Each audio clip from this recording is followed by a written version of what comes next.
એક વખત નકલી ચલણી નોટો બજારમાં ઘુસાડવાનું ષડયંત્ર સામે આવ્યું છે। દિવાળી પહેલા જ બજારમાં ચલણી નોટોની વચ્ચે નકલી નોટ ઘુસાડનારા 2 શખ્સોની પોલીસે ધરપકડ કરી। પીએસઆઈ એચ.એલ. દેસાઈ તથા બીજા સર્વેલન્સ સ્ટાફના માણસો નિયોલ ચેકપોસ્ટ ખાતે વાહન ચેકિંગમાં હતા। આ દરમિયાન પોલીસ કોન્સ્ટેબલ મનીષભાઈ વિઠ્ઠલભાઈ અને હિંમતભાઈ માવજીભાઈને બાતમી મળી હતી કે ભારતીય ચલણની તથા મનોરંજન બેંક અને ચિલ્ડ્રન બેંક ઓફ ઇન્ડિયા લખેલી નોટો લઈને કેટલાક શખ્સ નીકળવાના છે। બાતમીના આધારે પોલીસે વોચ ગોઠવીને 2 ઇસમોને સારોલી પોલીસ સ્ટેશન સર્વેલન્સ ટીમે ઝડપી પાડ્યા। 2 લોકો પાસેથી ભારતીય ચલણની તથા મનોરંજન બેંક અને ચિલ્ડ્રન બેંક ઓફ ઇન્ડિયા લખેલી 400 નોટોના 4 બંડલ મળીને કુલ 1600 નોટો પૈકી ₹500ના દરની સાચી નોટો કુલ 8 કિંમત 4000 તથા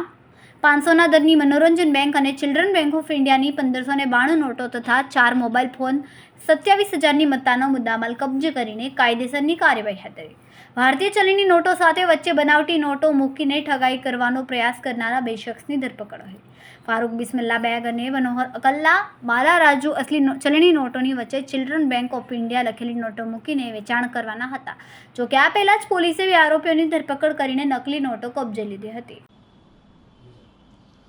સુરત શહેર police commissioner Shri Anupamsinh Gehlot sir નાઓની સૂચના અને માર્ગદર્શન હેઠળ આગામી દિવાળીની તહેવાર નિમિત્તે મિલકત સંબંધી તેમજ કાયદોની વ્યવસ્થાની જાળવણી સારું સૂચના મુજબ સ્પેશિયલ કમિશનર સેક્ટર 1 સરના માર્ગદર્શન હેઠળ ડીસીપી ઝોન 1 સરની ઇન્સ્ટ્રક્શન મુજબ સારોલી પોલીસ સ્ટેશનની ટીમને મિલકત સંબંધી ગુના બાબતે છેતરપિંડી કરતા વ્યક્તિની ધરપકડ કરી અને મિલકત સંબંધી ગુના બાબતે સારી સફળતા પ્રાપ્ત થયેલ છે। સમગ્ર ઘટનાની હકીકત જોતાં આ કામના આરોપીઓએ આગામી દિવાળીનો તહેવાર આવતો હોય અને માર્કેટ વિસ્તારમાં તેમજ બેન્કોમાં લોકો પૈસાની લેતી દેતી માટે ભીડ થતી હોય તેનો લાભ મેળવી અને હાલમાં પકડાયેલ આરોપી ફારૂક બિસ્મિલ્લા બેગ કે જે મૂળ મહારાષ્ટ્રના જલગાંવ જિલ્લાનો વતની છે અને તે કુલ 8 બંડલ કે જેમાં ઉપર નીચે 500-500ના દરની સાચી ભારતીય ચલણની નોટ અને વચ્ચેના ભાગમાં પોતે ચિલ્ડ્રન બેંક ઓફ ઇન્ડિયા અને મનોરંજન બેંક એવું લખેલ કૂપન નોટો વચ્ચેના ભાગમાં રાખી અને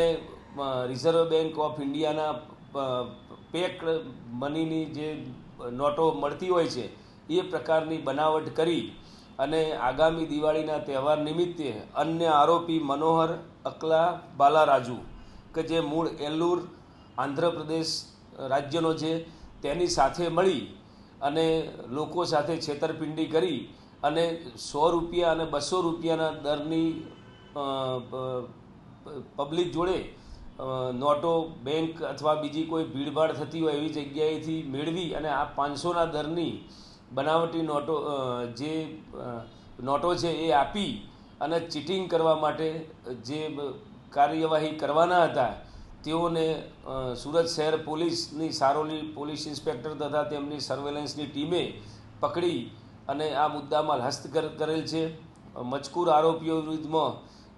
ક્રિમિનલ કોન્સ્પિરેસી તેમજ